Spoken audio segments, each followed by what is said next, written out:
Good day, everyone, and welcome to the Verisk Third Quarter 2025 Earnings Results Conference Call. This call is being recorded. Currently, all participants are in a listen-only mode.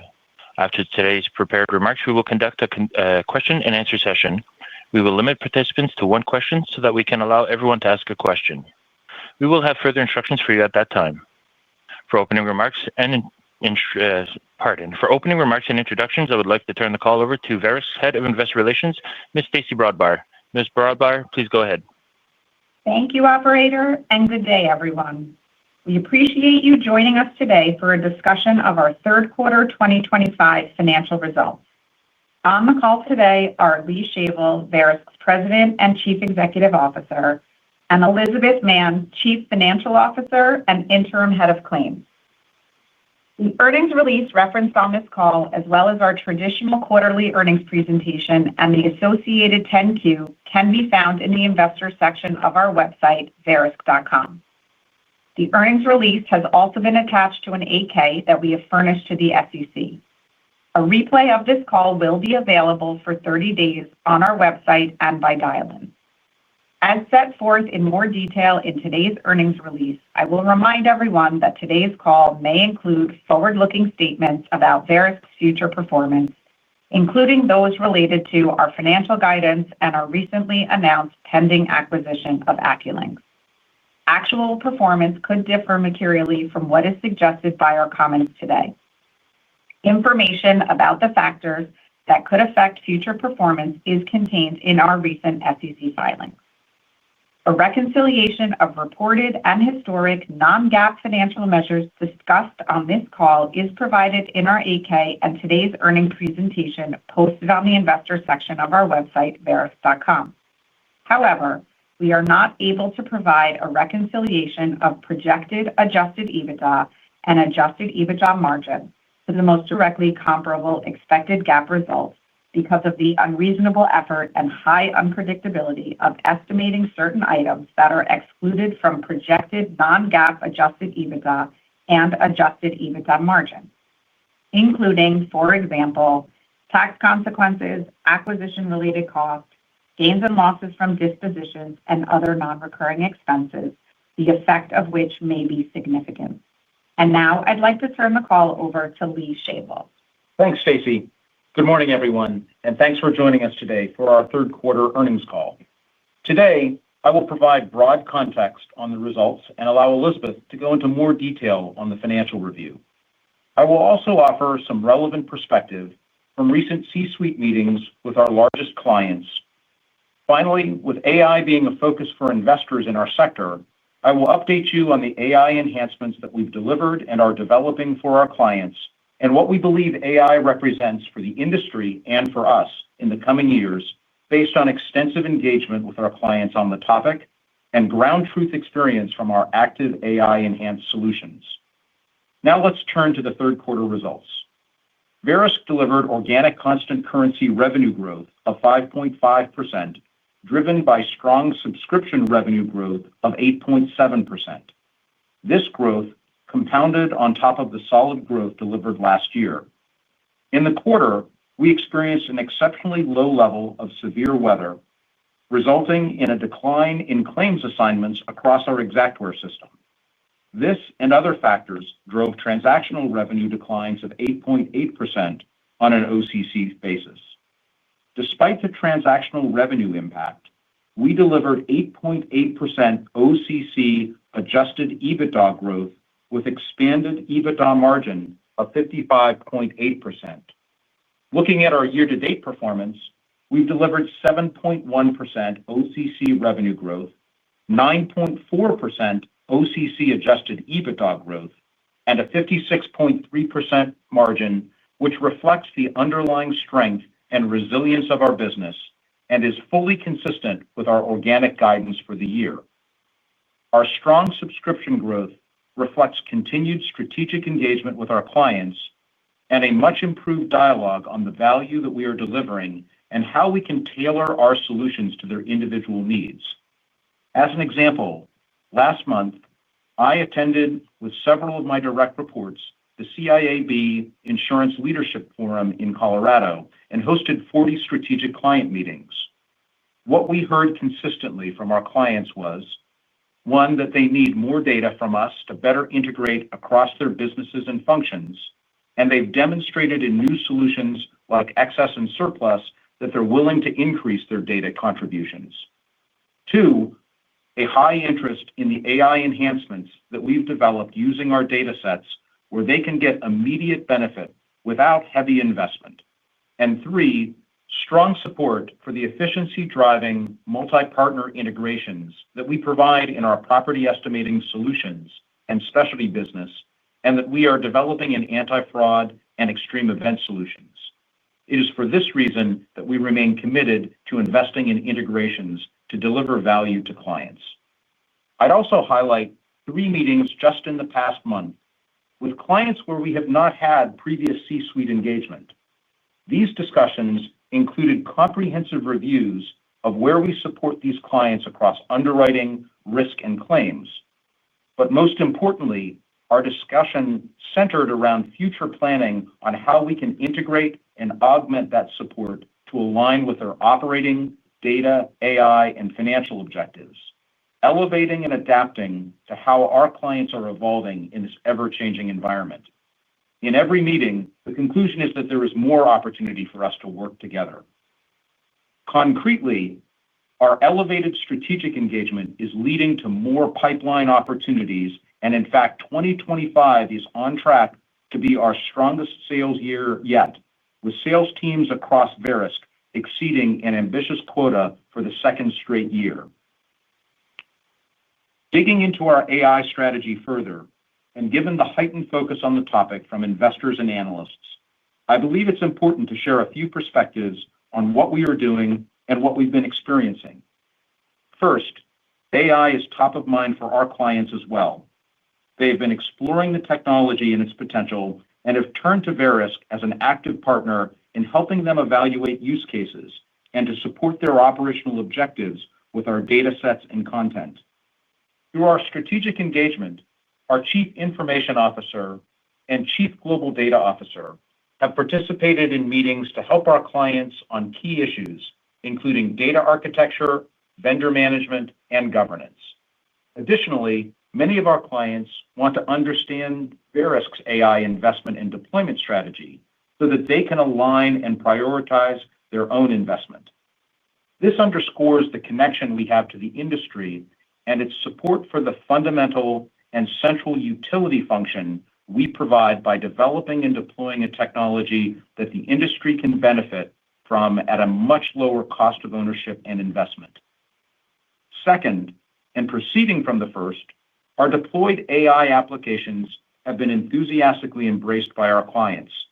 As an example, in Exact Expert, where we utilize AI to advise claims professionals in estimate review, we now have over 40 clients using the solution, including 6 of the top 10 carriers. And year-to-date, sales performance is now more than double original quotas.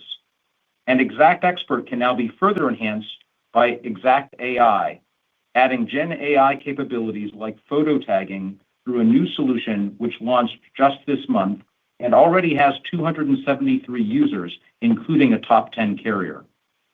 On the development front, we've had very positive reactions to our AI query tools for claim search and SavvyR for regulators, with about half of our 30 SavvyR states signed on, allowing our clients to more easily interrogate our data through natural language interfaces.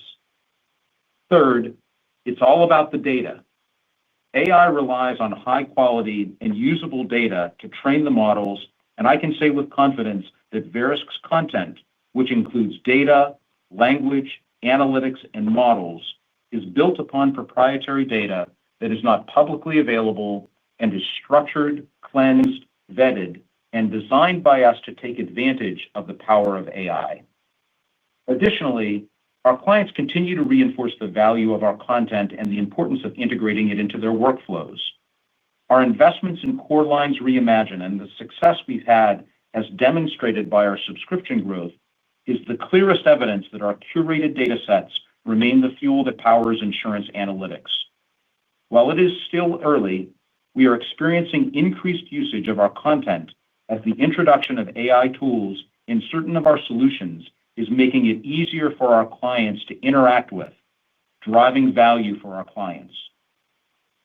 Further, we continue to grow the number of contributors to our existing data sets, onboarding 10 new statistical data contributors so far in 2025. Verisk's clients are also actively supporting our new initiatives to build greenfield contributory data sets across anti-fraud and for the excess and surplus lines.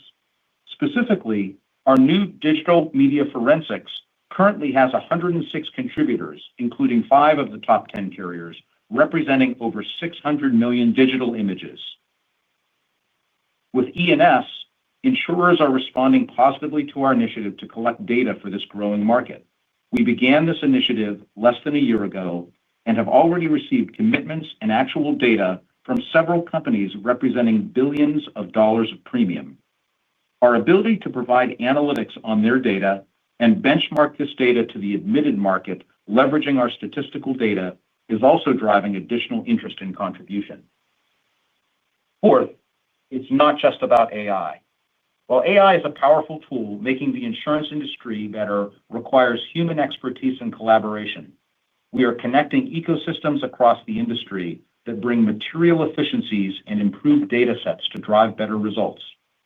Our Whitespace and Xactware platforms are compelling models of the value we can deliver to clients across the industry. Fifth, AI is enhancing our own internal processes and product development as we leverage advanced technologies to better ingest and interrogate data to advance our models and analytics. In our extreme events business, we are using the power of AI to simulate globally correlated atmospheric perils with a level of realism and reliability that traditional approaches cannot achieve. Specifically, we are using deep learning AI models to correct biases in raw output of a climate model, ensuring that the frequency and intensity of extreme events align with observed reality. In addition, we're also using generative AI techniques to introduce details that capture the local impact of these large events. In short, our clients are more interested in working with us on AI because of our experience and the economic utility of using our solutions. Our proprietary data is more valuable with increasing AI utilization because of its breadth and usability. Our clients are contributing more data and actively supporting the development of new contributory data sets, demonstrating their commitment to Verisk's partnership. Our growth opportunities are expanding by the rapid adoption of solutions like XactXpert and the robust pipelines we have across many of our new inventions. We have been investing in these solutions and enhancements for several years while maintaining our strong margin profile. And finally, we believe our long-term growth and margin model is enhanced by the integration of AI into our own processes and across the industry overall. Beneath the near-term light weather impacts reflected in our current quarter's results is clear and unmistakable evidence that our strategic engagement initiatives, enhanced go-to-market strategy, and product invention, including AI, are enhancing the value of our data and expanding our growth opportunities.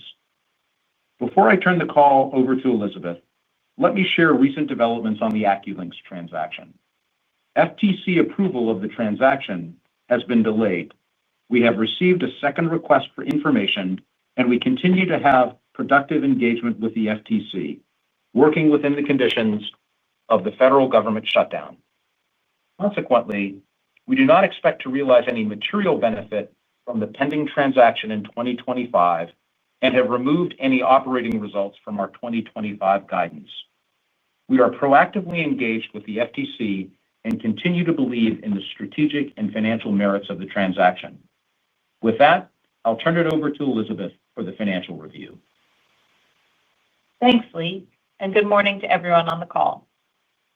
On a consolidated and GAAP basis, third quarter revenue was $768 million, up 5.9% versus the prior year, reflecting growth across both underwriting and claims.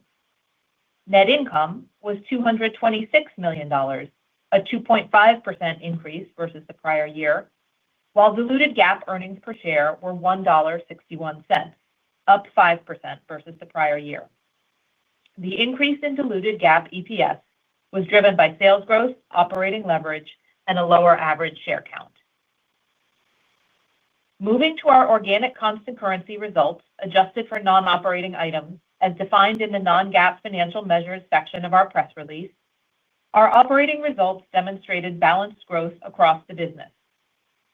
In the third quarter, OCC revenues grew 5.5%, with growth of 5.8% in underwriting and 5% in claims.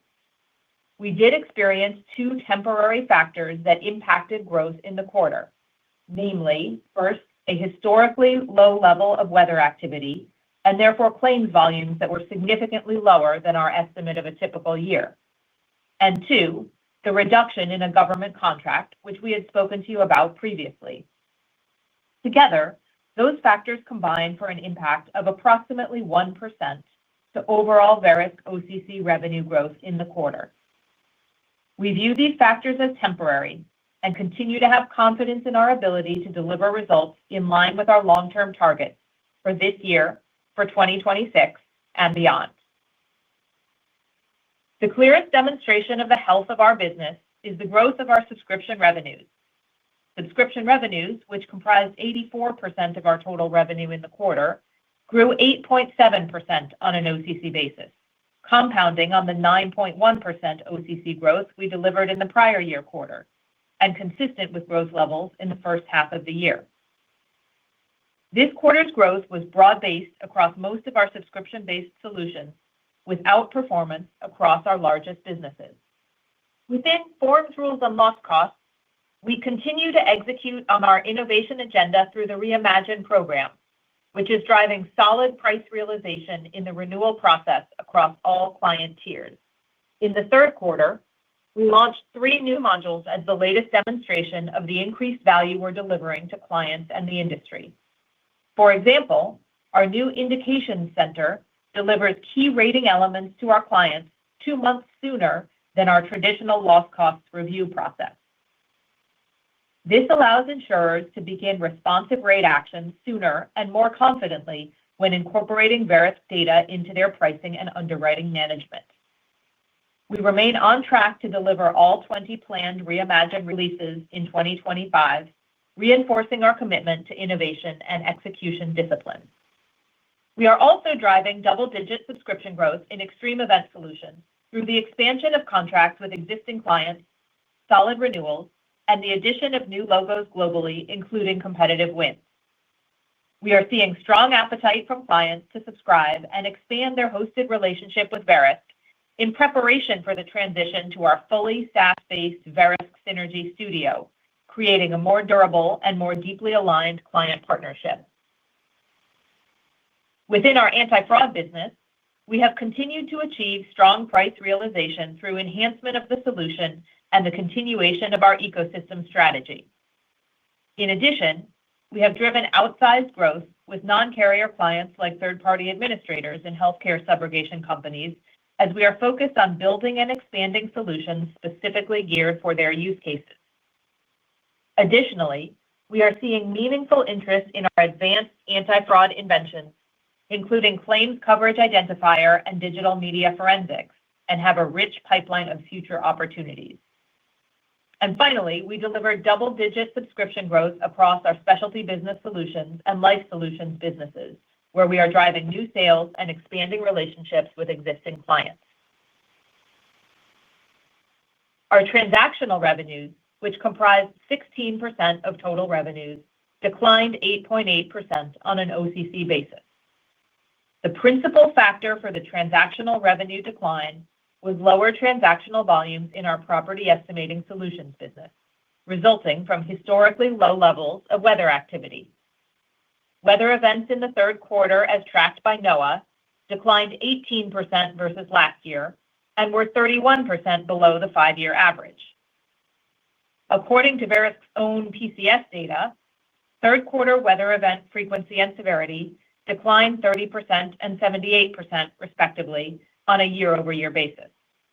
In fact, this third quarter marks the lowest level of storm events in the U.S. since 2017, and 2025 is on track to be the first year since 2015 without a named U.S. hurricane to make landfall so far. This has translated into lower level of transactional claims assignments and fewer subscription overages across our property estimating solutions business. This quarter of lighter weather activity has validated our strategy to increase the level of subscription volume in our PES business, as it has reduced the weather-related variability for both us and our clients. As discussed last quarter, we continue to see softness in our personal lines auto business relating to competitive pressures. In addition, we are experiencing tougher comparisons on certain non-rate action deals as carriers have been more successful achieving greater rate adequacy.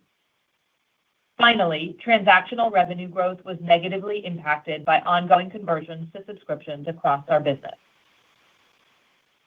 As we look ahead to the fourth quarter, we remind you that we do have another very tough weather comparison, as last year we saw an uplift in revenue from hurricanes Helene and Milton.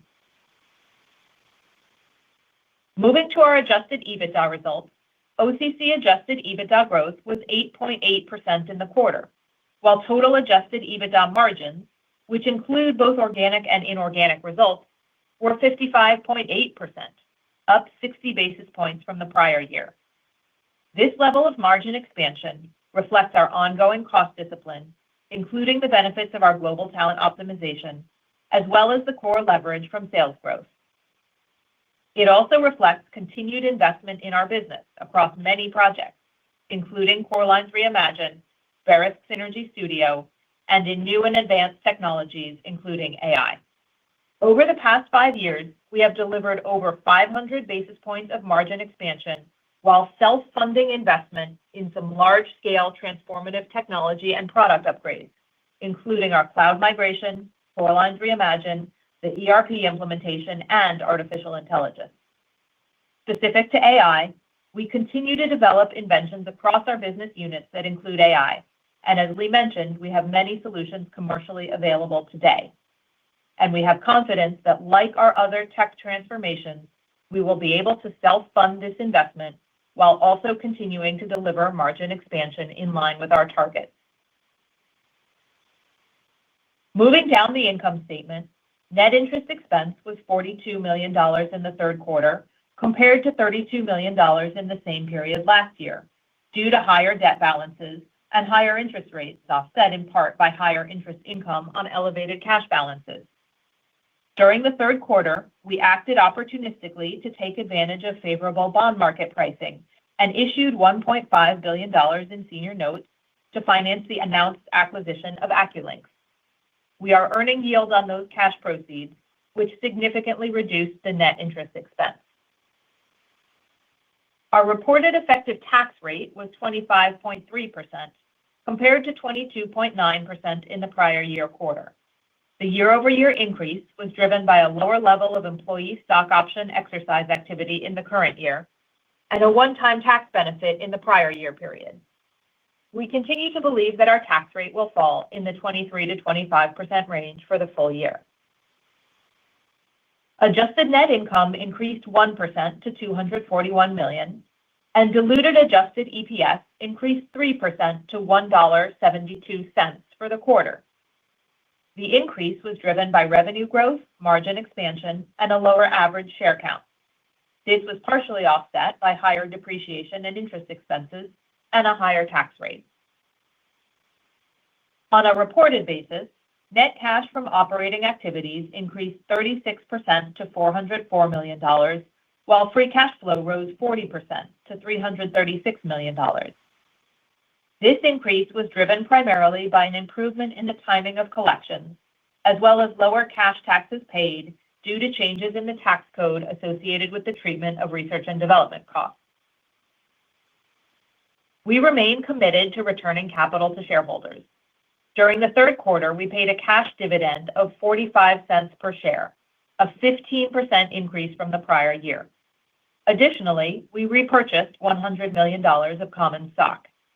As of September 30th, we had $1.2 billion in capacity under our share repurchase authorization.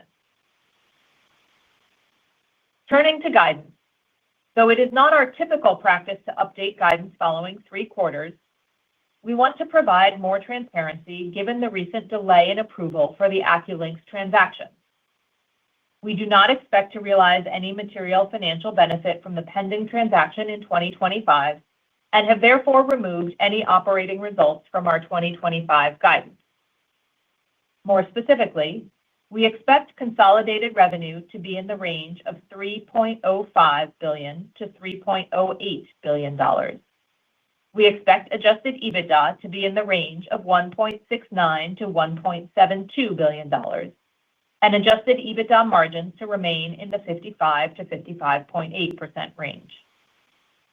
We now expect net interest expense to be in the range of $165 to $185 million, reflecting the impact of cash earned on the proceeds from the bond transaction.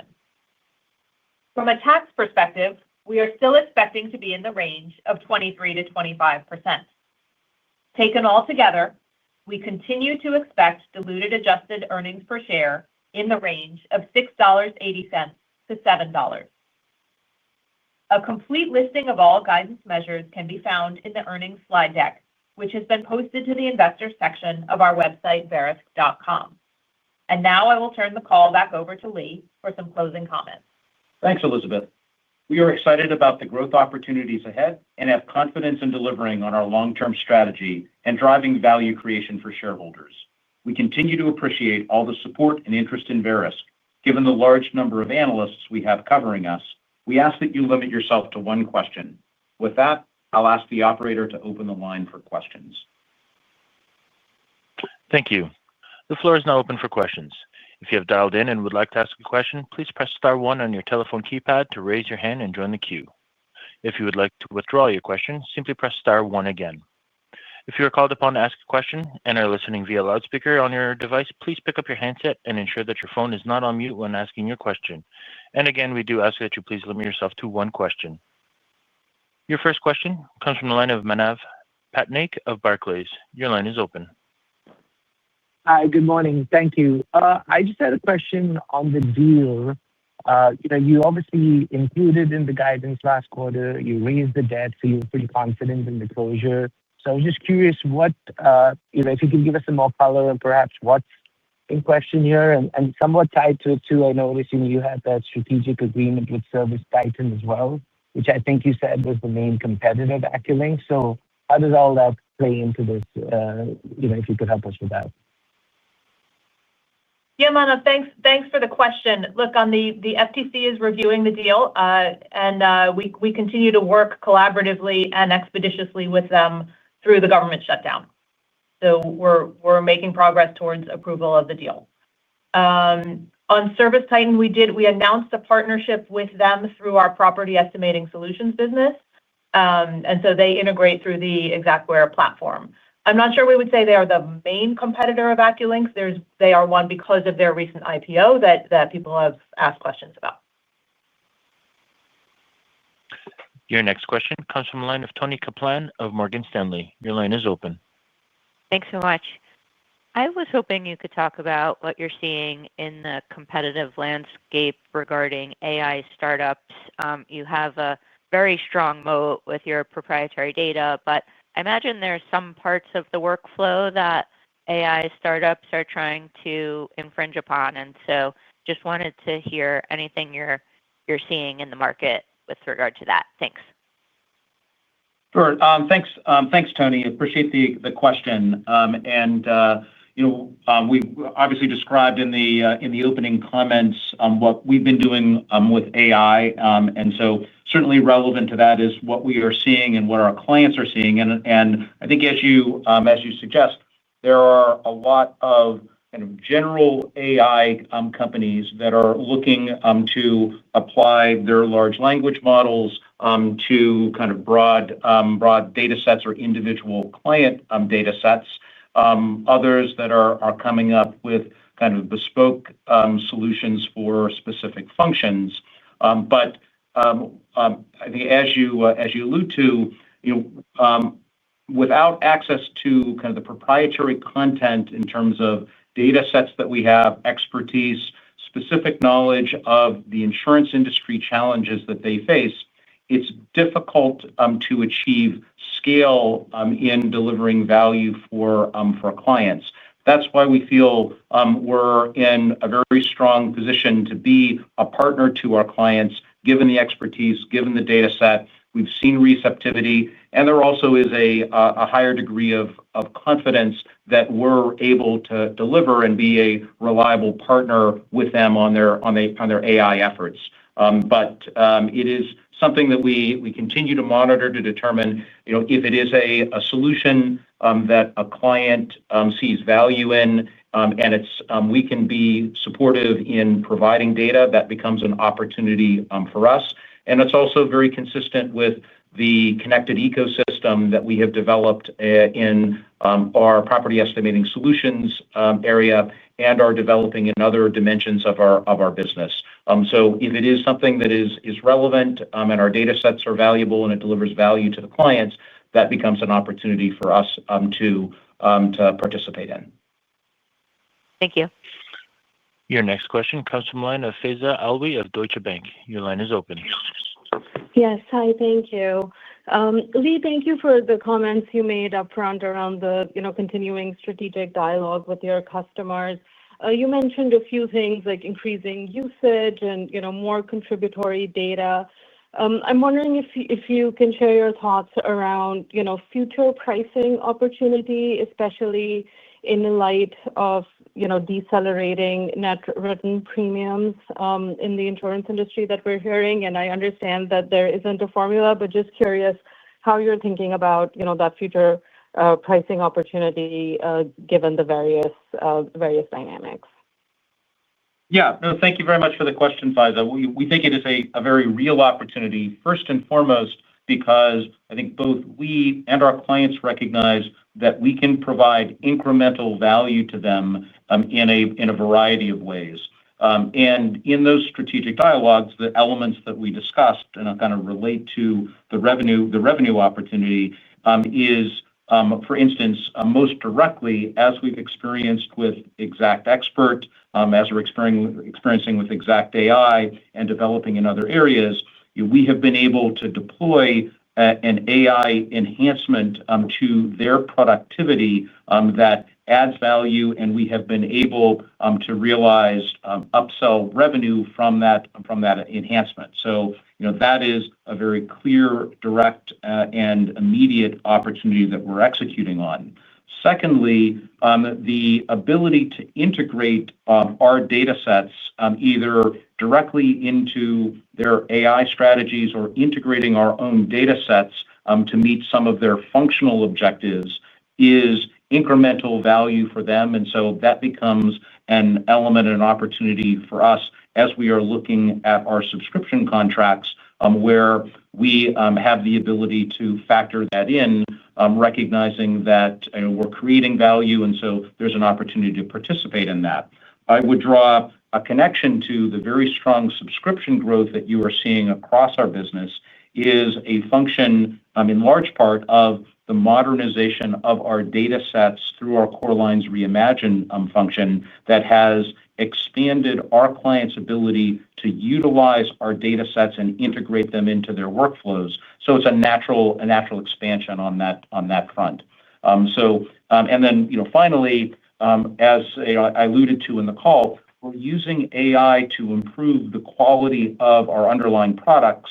And I specifically noted our use of it in the CAT modeling area. And so we're strengthening that product. And if it is a stronger product competitively, delivering more value to our clients, that naturally becomes a pricing opportunity. And we've seen very strong subscription growth from our CAT modeling area as well, I think reflective of that continued investment and innovation within that product set. Great. Thank you. Your next question comes from the line of Andrew Steinerman of JPMorgan. Your line is open. Hi, Elizabeth. I heard your list of kind of dynamics around the auto underwriting solutions, revenues, and that the main product there is Lightspeed. The things I didn't hear you say on that list was when looking at that end market, auto underwriting growth of their policies has been decelerating. That's kind of been well documented during earnings season. And I thought that might be a headwind as well as just the level of shopping around auto. And if you could just highlight for us what you guys currently see as the uniqueness of Lightspeed with insurers now. Yeah, thanks for the question, Andrew. Yeah, that business itself doesn't have any particular linkage to premiums, so that wouldn't impact the performance of that business. Shopping activity has been, in line more or less, so that hasn't been a major driver of change for that. On Lightspeed, I think we've talked before about the merits of that business, the ability for carriers to deliver a bindable quote in real time, and that value continues. So that strategic benefit is there. And Andrew, one other factor is it sounds like if you're observing on the dynamics in the auto insurance rate, rate adequacy has improved dramatically, and as a consequence, some of the opportunities, countercyclical opportunities that we've seen previously in the non-rate action area, has been less prominent than it was when profitability on the auto underwriting side was less robust. Okay, thank you. Your next question comes from the line of George Tong of Goldman Sachs. Your line is open. Hi, thanks. Good morning. You mentioned your full-year guide now excludes the impact of Links. Can you clarify how much of the guide reduction was due to the removal of the deal versus other factors like maybe extreme weather coming in lighter than expected?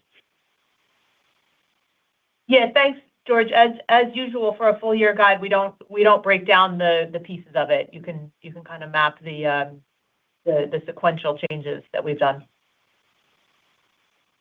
I guess how much of the change is organic versus M&A related? Yeah, we've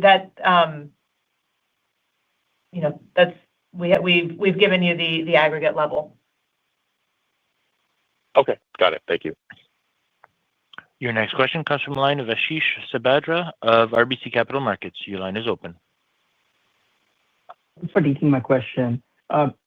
In the prepared remark, Elizabeth, you've highlighted the difficult comps from hurricanes as we get into the fourth quarter. We estimate that was almost 100 basis points of tailwind last year. So is it right for us to assume that we see an incremental 100 basis points of headwind from 3Q going into 4Q, or was some of it headwind pulled into 3Q? So any color there. But also, as we think about other offsets, Lee, you mentioned really good sales momentum this year and last year. Do we start to see some of those sales translate into revenue into fourth quarter, or are those more going to contribute for 2026 and beyond? Thanks. Yeah, thanks, Ashish, for the question. Yes, you're right. In the fourth quarter, we will be comping that strong impact from Hurricane Helene and Milton that was in the fourth quarter of last year. As we typically say at the beginning of the year, we tend to forecast for an average year of weather. Last year had the significant hurricane impact, and this year is shaping up to be a light year on the weather side. So those factors are likely to persist into the fourth quarter. In general, but on a full year basis, we are in line with the guidance and the long-term targets. And yes, as Lee talked about, some of the sales opportunity, the momentum that we're having, in the sales force and with the new product adoptions will be continuing into next year. Thanks. Your next question comes from the line of Gregory Peters of Raymond James. Your line is open. Good morning, everyone. So I'll focus my one question on the cash flow numbers. I know, Elizabeth, you called out some discrete items like tax.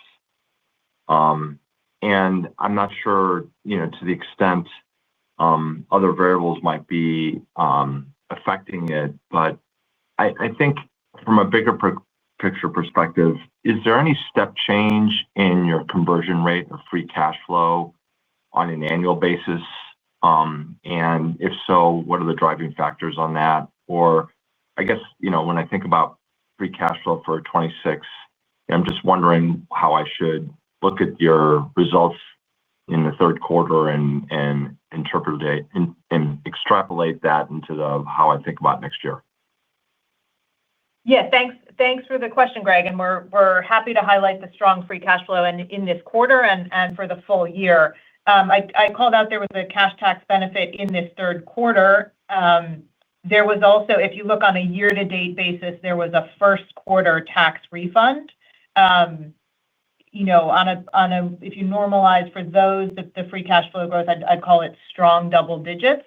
Another benefit that's helping us this year, although there's some quarterly variability to it, is we are seeing better collections and lower DSOs as we take advantage of the Oracle and the ERP implementation that we've had. So there's some quarterly variability in that, but an improvement over last year. If you strip through all of that, we'd say probably the free cash flow growth is roughly in line with EBITDA growth. But that's kind of an ongoing benefit that we expect to continue. And so this strong free cash flow growth is and will be the fuel to continue to drive our capital allocation engine, and we can choose to deploy that in continued organic investment in M&A and in return of capital, where we have and can continue to lean in. Thank you. Your next question comes from the line of Kelsey Zhu of Autonomous Research. Your line is open. Hi, good morning. Thanks for taking my question. You called out the competitive pressure in auto 2 quarters in a row now. So I was just wondering if you can give us an update on what is happening in that market and your strategy to maintain or expand share in that market. Thanks.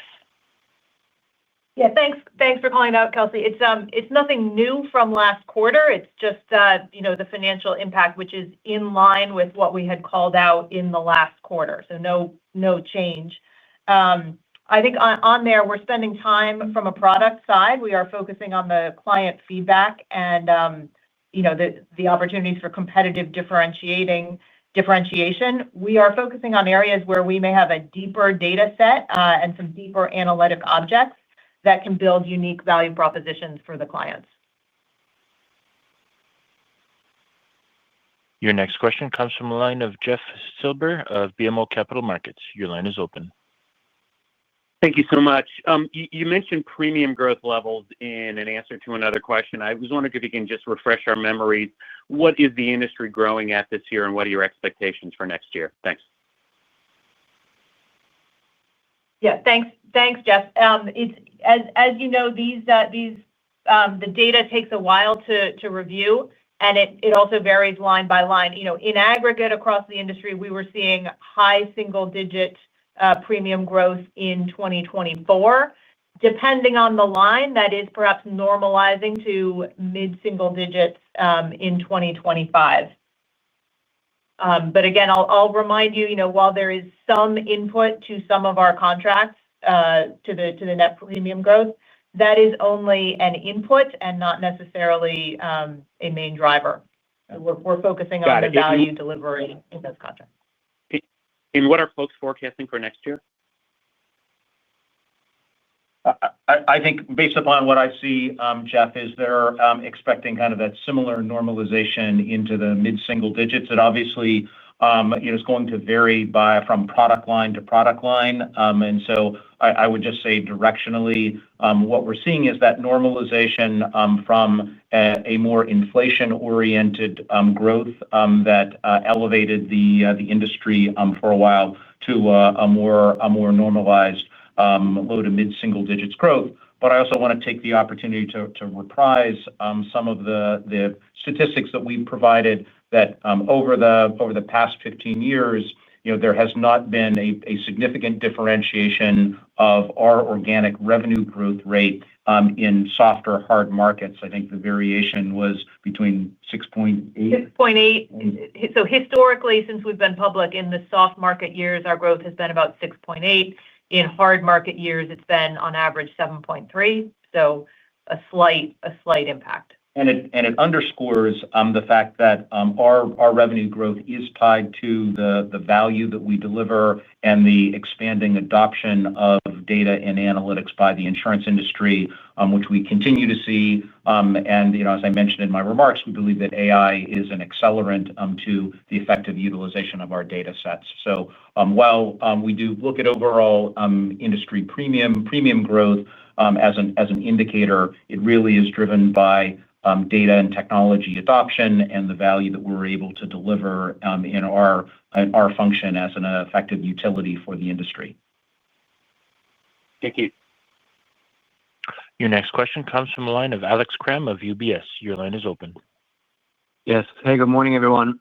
Seems like a lot of things have been asked and answered already, but maybe quickly on M&A. I know you're obviously focused on Equilinx and driving that forward, but just maybe some general perspective on how your M&A outlook has changed over the last 3 months. Do you feel like you have capacity for other things? What have prices done?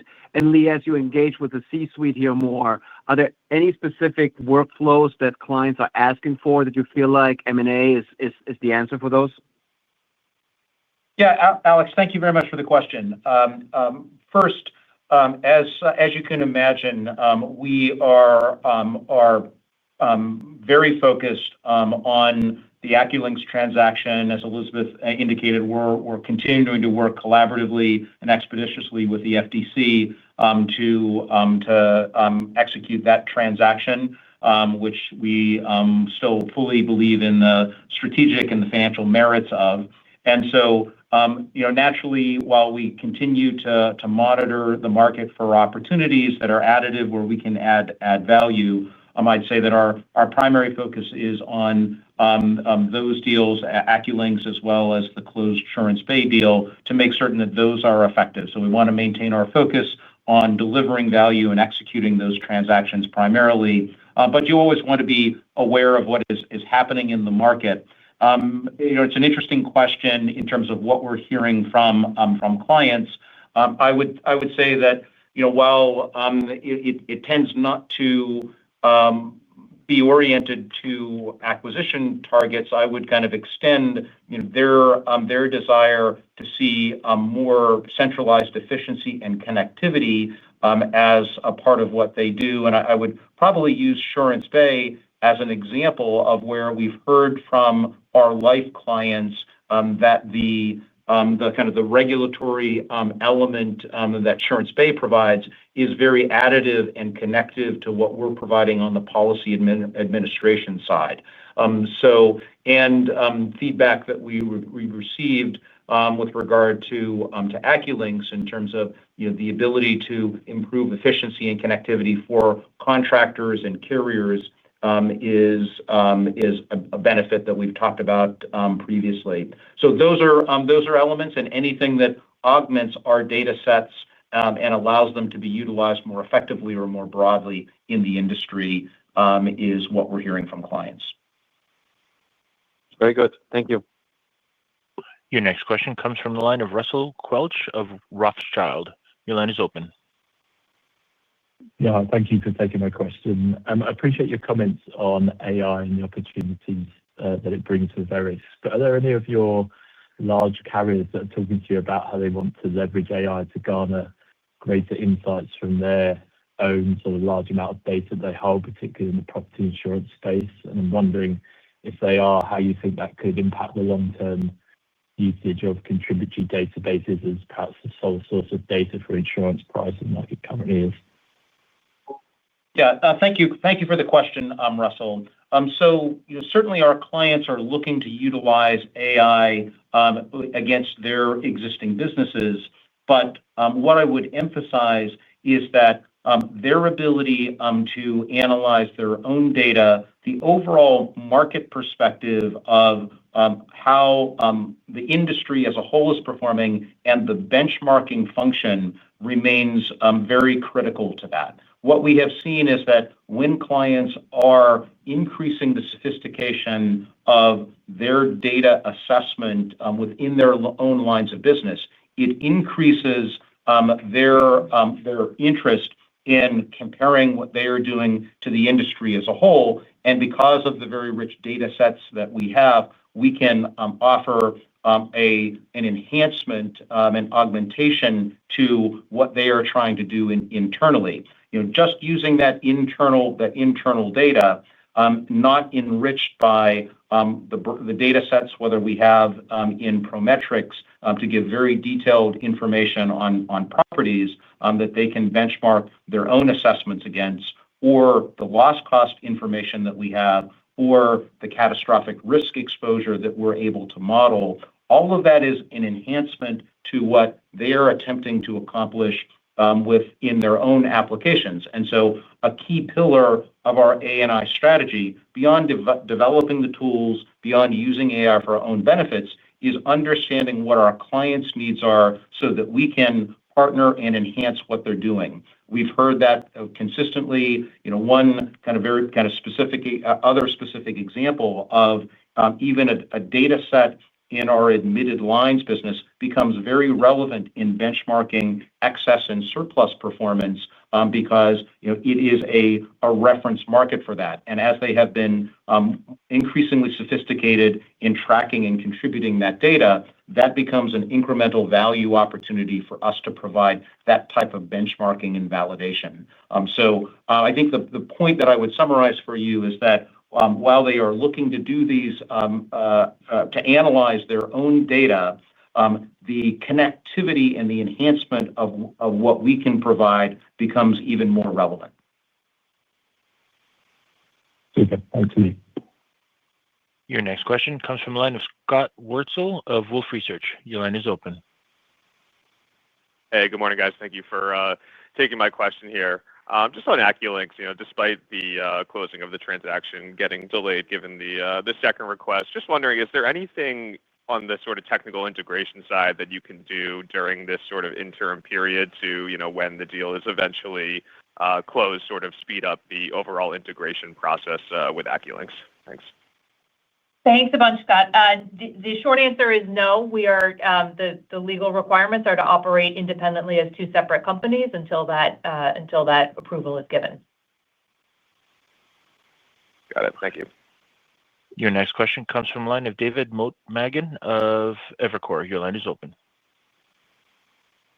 Hey, good morning. I just wanted to just ask, I don't want to focus too much on one quarter too closely, but Elizabeth, you had talked about 6.8% OCC growth in softer markets, but it was 6.5% this quarter if we normalize for the light weather and the government contract. So I guess what is it about the environment now, which I think is still, I wouldn't say we're in a soft market yet. I guess what's dragging down the OCC growth now from that 6.8 in the soft markets that you had sort of spoke about? Yeah, David, look, there's always going to be some quarterly variability. This is not, that 6.8 was an average across many different years, which themselves had a range of outcomes. So we've, some of the factors I talked about this quarter were some of the swings, and you may continue to see that in the future. But in the long term, we're very confident that we can continue to deliver growth rates within the long-term organic targets. Yeah, and David, the other differentiation that I would make is looking at the subscription growth. You can see that that remains exceptionally strong and a function again of the value that we're delivering.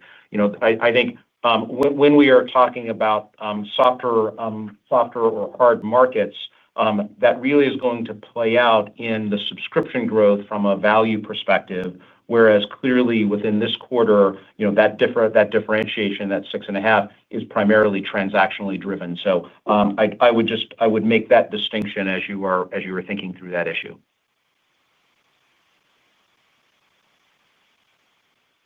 Again, if you would like to ask a question, please press star one on your telephone keypad to join the queue. Your next question comes from the line of Jason Haas of Wells Fargo. Your line is open. Hey, good morning, and thanks for taking my question. So if we look at the OCC growth that you reported, the 5.5%, you called out 1 percentage point from government and also the weather headwinds. Even if you add that back, you're at 6.5%. In the prior quarter, you were at 7.9%. I'm trying to understand what caused that deceleration, because in response to an earlier question, you said that the auto competition sounds like that's been a similar level.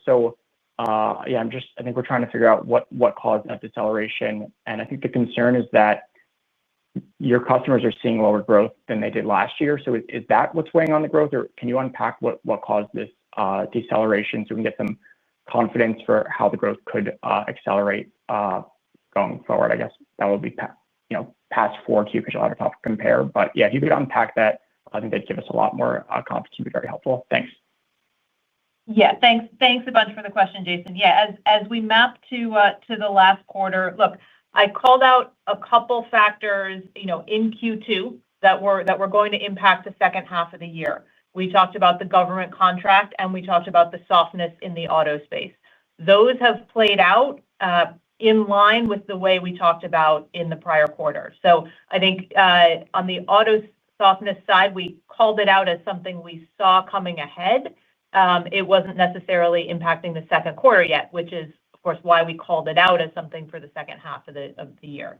What we hadn't yet seen at the time was the light weather activity, which typically that third quarter is the prime quarter for severe convective storms and North Atlantic hurricanes. It's really those factors that are impacting it. Again, of those three, what we call temporary factors, two of them were as anticipated, and then the weather was an additional point. I think going back to our emphasis on the subscription revenue, that strength there demonstrates what we think. If somewhere in your question was, are we seeing customer hesitation?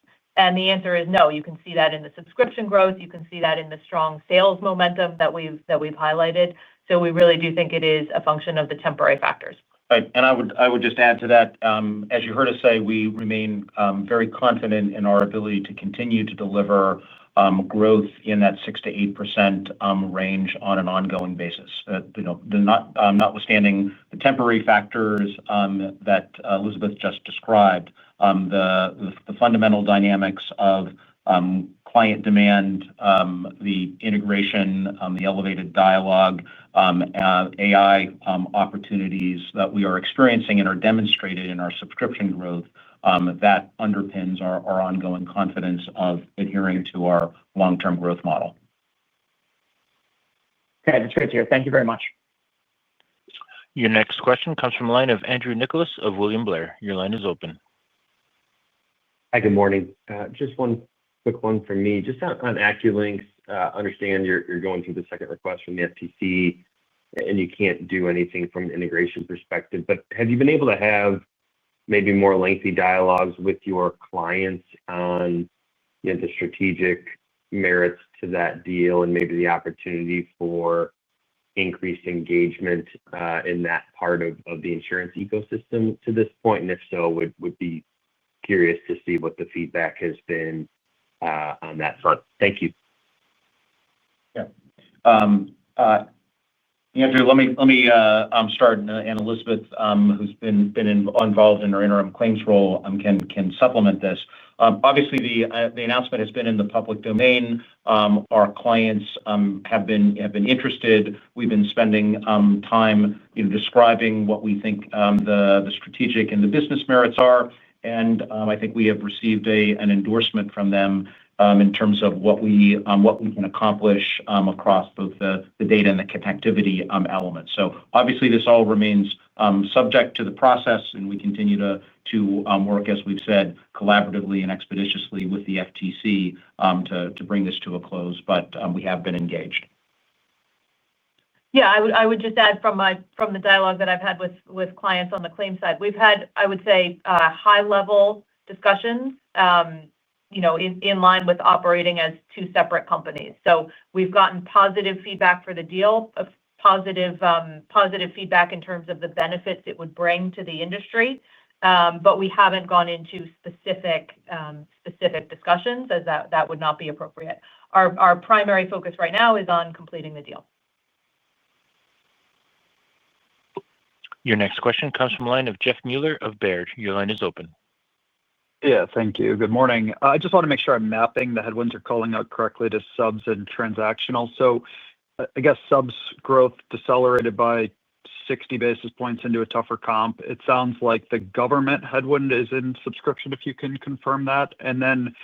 For transactional, that's where you're seeing both the weather headwind or the majority of it and the auto headwind or the preponderance of it is also in transactional. If you can confirm that.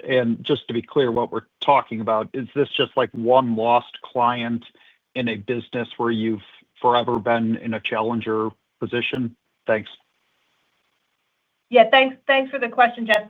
On the subs trans breakdown, that's right.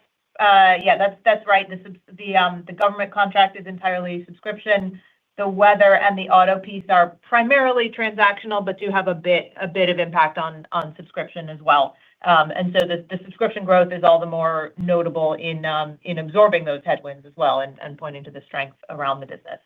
On the auto side, it's a bit more general than that.